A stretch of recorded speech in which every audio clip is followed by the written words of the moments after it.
Bueno, hoy vamos a estudiar el tema de la Celestina, a comenzar, después de haber estudiado toda la introducción en las clases anteriores, vamos entonces a ver lo que es ya el texto. Nosotros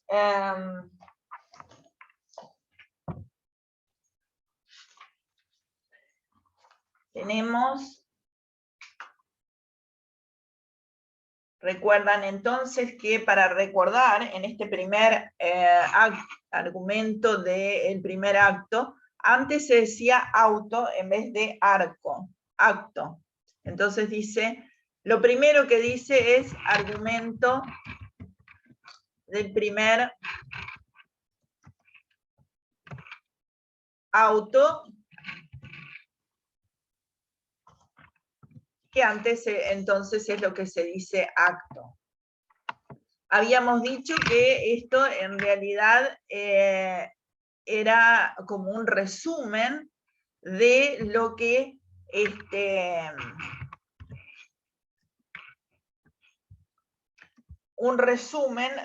se va a tratar. Entrando Calisto a una huerta en pos de un falcón, suyo halló y a Melibea, en cuyo amor preso comenzóle de hablar, de la cual rigurosamente despedido, fue para su casa muy angustiada. Habló con un criado suyo llamado Sempronio, el cual después de muchas razones le enderezó una vieja llamada Celestina, en cuya casa tenía el mismo criado una enamorada llamada Alicia, la cual, viniendo Sempronio a casa de Celestina con el negocio de su amo, tenía a otro consigo llamado Crito, el cual escondieron. Entre tanto que Sempronio estaba negociando con Celestina, Calisto razonando con otro criado suyo por nombre Pármeno, el cual razonamiento dura hasta que llega Sempronio y Celestina a casa de Calisto. Pármeno fue conocido de Celestina, la cual mucho le dice de los fechos y conocimientos de su madre, induciéndole al amor y la concordia de Sempronio.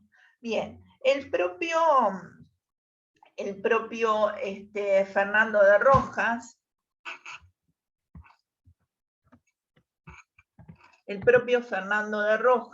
dijo que el autor del primer acto, según lo que dice la página 70 de lo que yo les di, ¿no? Esa introducción y primera parte del argumento que nos da cátedra, en la página 70, para el que tiene el repartido, ¿sí? Les leo. Este primer acto dice: vi que no tenía su firma del autor, el cual, según algunos dicen, fue Juan de Mena o, según otros, Rodrigo Cota. Entonces, hablando del primer acto ya solo, ¿no? Fernando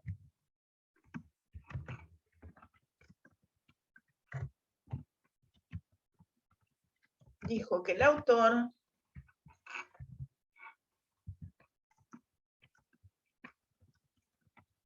del primer acto, les transcribo textual, ¿no? Por si no tienen, dicen eso del antiguo, el español antiguo, ¿no es cierto? Con Z, Juan, después evolucionó, esa consonante evolucionó a la C, Juan de Mena,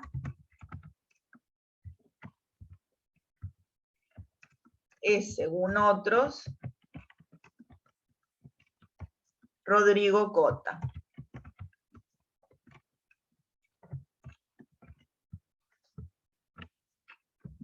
Acá, página 70, de lo que es el repartido que yo les dije. Es decir, que él va a tomar ese primer acto y va a hacer algunas transformaciones, ¿no? Entonces, vieron que lo primero que dice es justamente el lugar donde va a transcurrir la escena, y es justamente el lugar que dice es una huerta, ¿no es cierto? Es decir, un jardín allí donde también se plantan alimentos, ¿no es cierto? Toda esta primera parte, ¿no es cierto?, cuando nosotros consideramos el primer acto, es lo que se llama la motivación de la obra.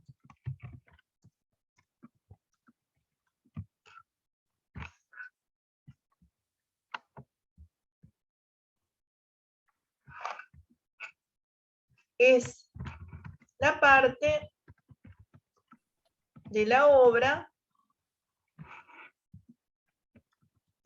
que presenta las causas que mueven al desarrollo de la misma, ¿no?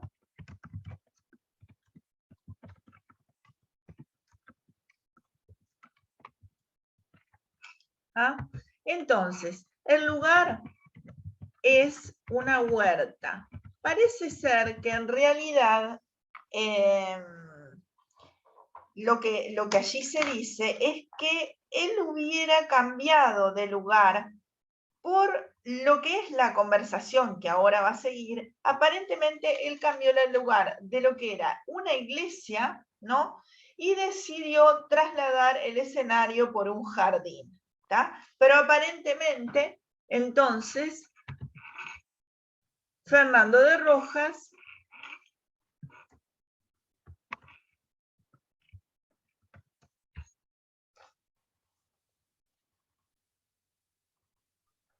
hubiera cambiado entonces ese escenario. Profesora, ¿Cómo? perdón, ¿podrías aumentar un poquito el tamaño? Sí, cómo no.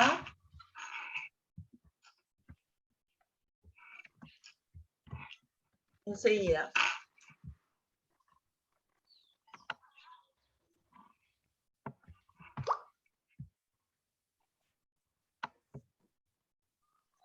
A ver ahí. ¿Ahí les queda bien? Sí, ahí yo lo veo por lo menos. No sé. Está perfecto. Entonces, Claudia, profesora, tengo que salir un segundito que tengo consulta. Me reengancho en un rato. ahí está. Hubiera cambiado el escenario o lugar de una iglesia a una huerta. ¿Ah?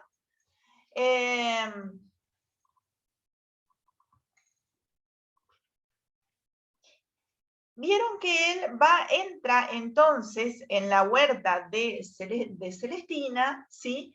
Y se ha supuesto esta acción en Salamanca, Sevilla o Toledo. No lo dice por ahora, ¿no es cierto? El falcón, ese falcón, el que va a buscar,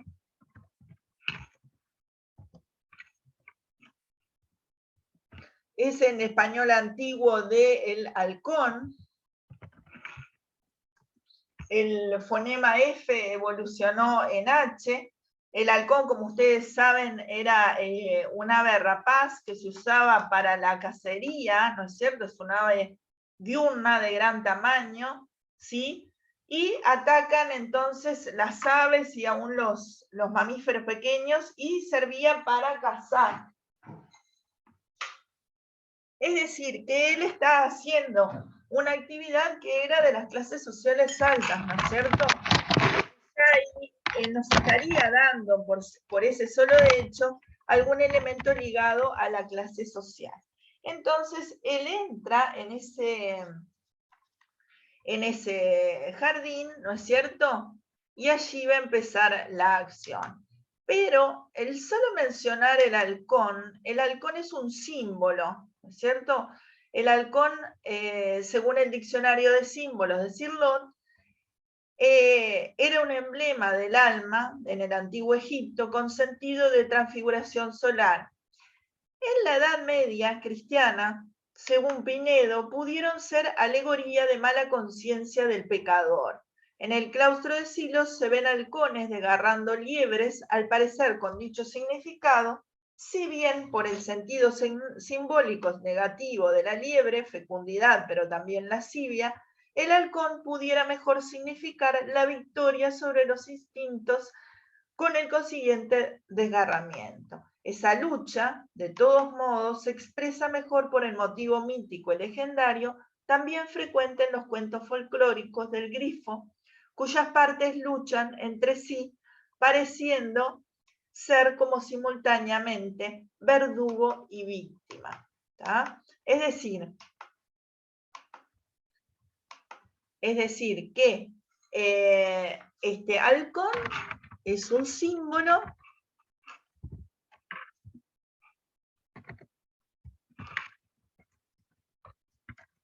ahí tenemos que en el análisis decir la definición de símbolo, que ustedes ya la tienen, recuerdan cuando vimos en textos anteriores lo que era el contenido simbólico del fuego, por ejemplo, ¿recuerdan? Que ahí yo di la definición del símbolo, ¿no es cierto?, como una figura que consiste en asociar las ideas inconscientes o subliminales a emociones conscientes. Recuerdan que habíamos dado los ejemplos de la balanza y que en el símbolo existe un rudimento de relación entre el significante y el significado. Entonces eso lo tendríamos que agregar allí si eligen el tema de la Celestina, ¿no? Es decir, hablar un poquito de lo que sería ese símbolo, y el hecho de que esté acá, justamente, voy a reproducir la parte, esto lo que acabo de leer es de Sirlot, del diccionario de símbolos, ¿tá? Voy a reproducir, por supuesto, la parte más, digamos, lo sustancial, que dice que en la Edad Media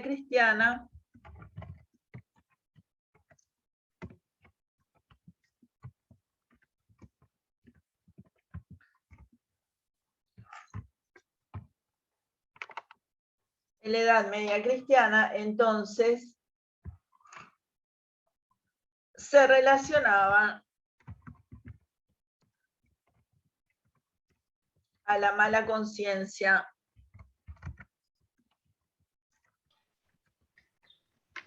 del pecador. Es decir, desde allí estaría asociado esa entrada de Calisto con ese pecado, la idea del pecado, ¿no es cierto?, en la que se inscribe ese comienzo, ¿no es cierto? Ese es entonces un comienzo abrupto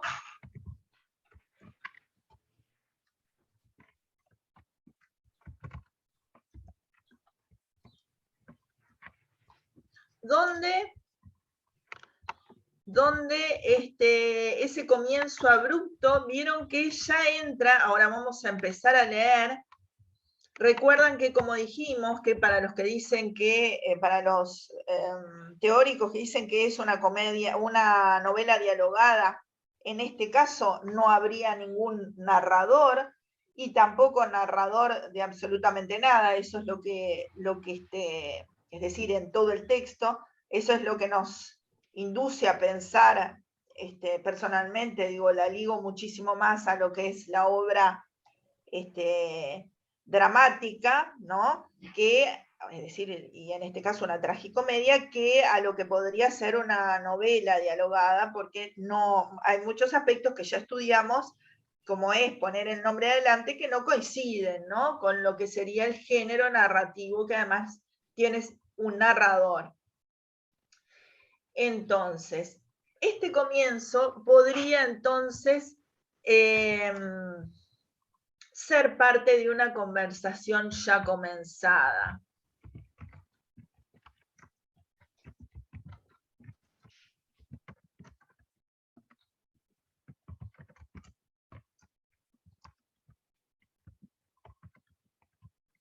¿Sí?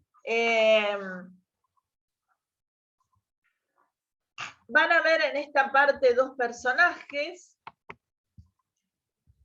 ¿sí?, Melibea y Calisto, y vamos a ver un poquito lo que dicen. Calisto dice: en esto veo, Melibea, la grandeza de Dios. Melibea dice: ¿en qué, Calisto? No sé si lo tienen ahí, ¿quieren leer un poquito ustedes? Iba a preguntar eso. Yo tengo el libro acá. ¿No? Yo leo. Si quieren podemos leer, aunque sea un fragmento, no todo el acto porque es muy largo, pero sí esta primera parte del diálogo para que ustedes también intervengan. Si quieren leerlo, alguien que haga de Calisto y alguien que haga de Melibea. Puedo ser de Calisto. Yo me ofrezco de Melibea, entonces. Bueno, perfecto. Yo voy. Sí, los escucho. Muy bien.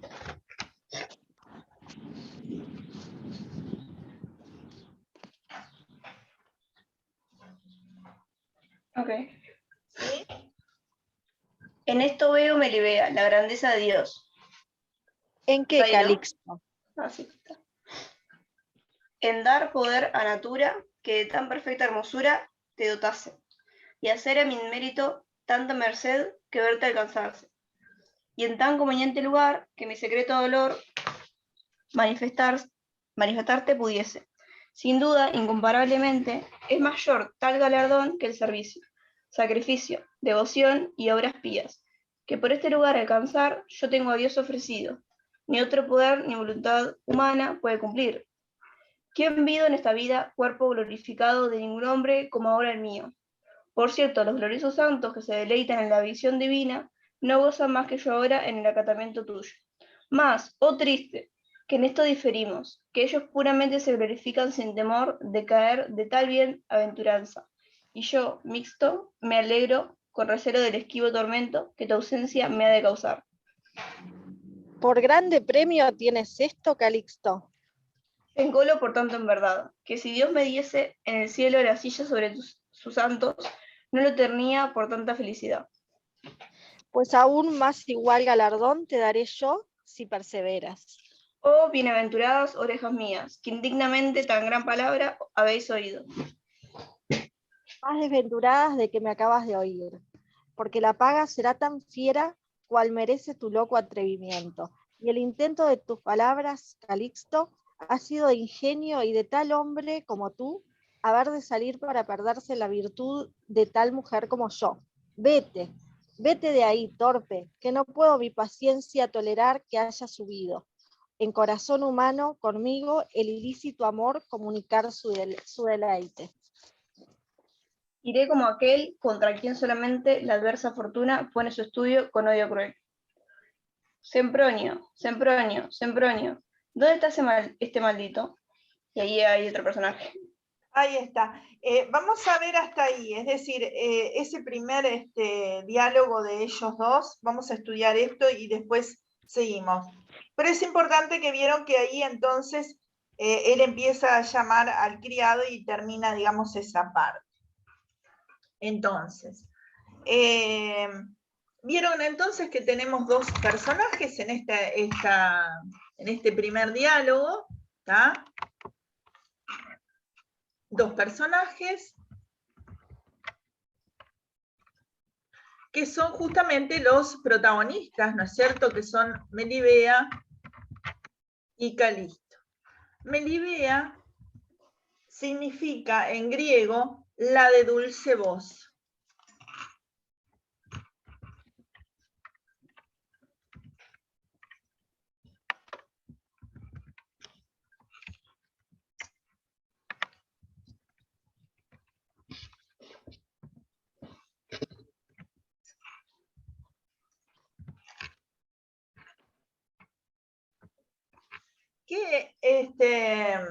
Perdón, en lo que ustedes acabaron de leer, ¿qué es lo que sintetiza, ¿no? ¿Quién me lo puede resumir bueno, qué es lo que pasó?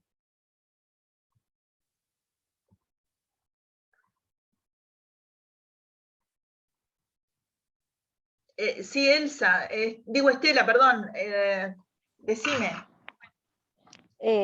Como dijo anteriormente, hay como un comienzo abrupto, ¿no? Porque parece como que hubiera sido ya una conversación ya empezada, y bueno, están Melibea y Calixto, y bueno, y él como que la alaba por estar frente a ella, ¿no?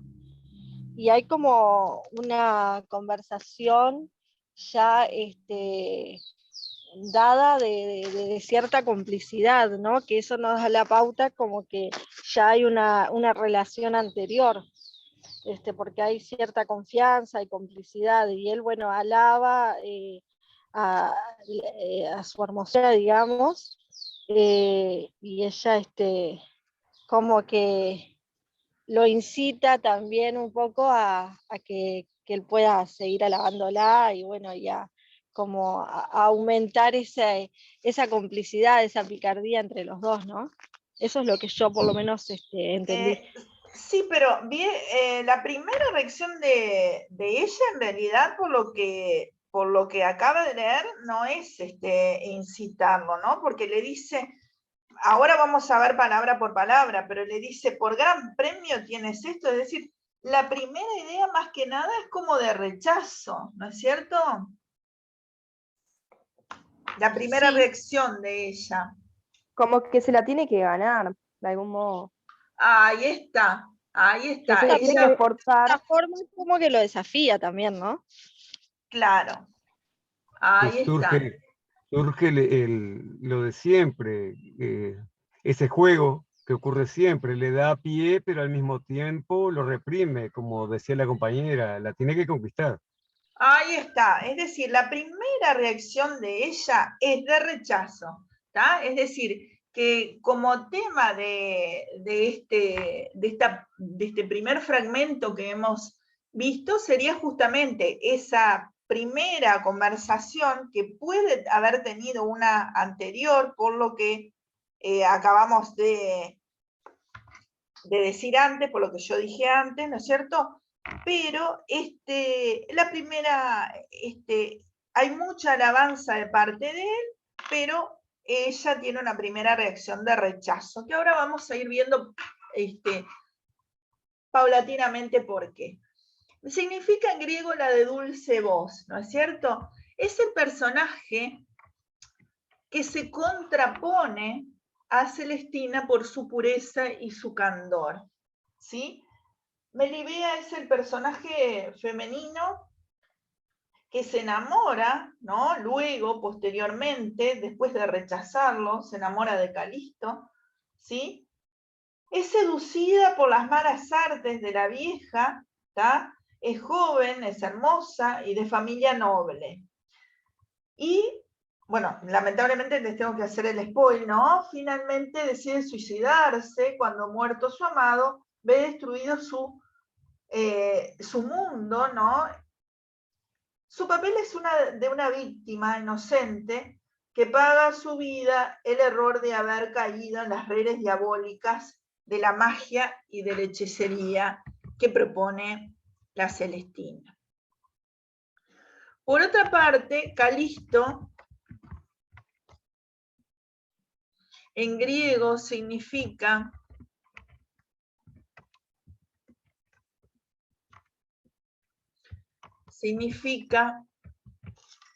el más bello y excelente.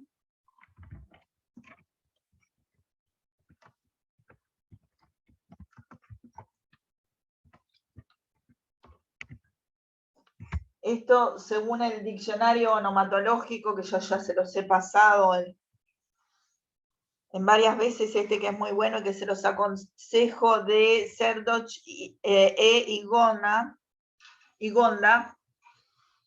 El más bello y excelente, es decir, que no es solo belleza en el sentido físico, sino también probablemente en el sentido de un buen linaje o muy noble, ¿no es cierto? Es un joven con agudos conflictos internos, de un carácter débil, muchas veces serán los criados quienes lo incitarán a actuar. Es dado a